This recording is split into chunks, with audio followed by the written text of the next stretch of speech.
Pardon the interruption, but I'm Sean Humphrey, and Geno Smith is the big deal QB in New York once again.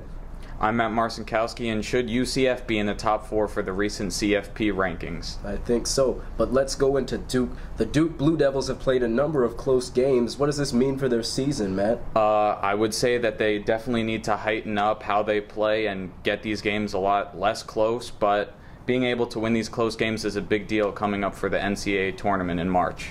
What do you think about Marvin Bagley's performance? He is doing amazing. He is a double-double machine, 30 points, 15 rebounds a game during this tournament, playing crazy. Absolutely, absolutely. But I think this could be a problem for Duke. We saw last year what was their main problem? Consistency. They were out in the round of 32 due to South Carolina beating them. And this year they've kind of come out of the gate. They're the preseason #1, but they're not running teams out of the gym that they should easily beat. I get it's close games and they're coming back, but they need to show that they're the dominant force. And their three-point shooting might be an issue as well. Yeah, they only have 2 shooters in Grayson Allen and Gary Trent, but I still think they'll be able to pull a lot of these ones out. All right, let's go on to the gridiron, Matt Marcinkowski. UCF Knights, do they deserve to be anywhere near the top 4? I would say no. They really don't. No, their conference isn't very strong. Their schedule isn't very strong either. I just don't think they should be. I think there are only 2 teams in Division I that have gone undefeated the whole year. UCF and Wisconsin. And with the recent rankings, Wisconsin is in the top 4. UCF, 12th. I understand not putting UCF in the top 4. I'm not naive. I understand as much. But the fact that they're nowhere near, they're not even in the top 10 after going undefeated, and Wisconsin has nearly the same strength of schedule that they do. Like, mind that. Alabama has had a weak schedule this year, but we're not talking about that. It just doesn't make sense to me that UCF is nowhere near the top 4.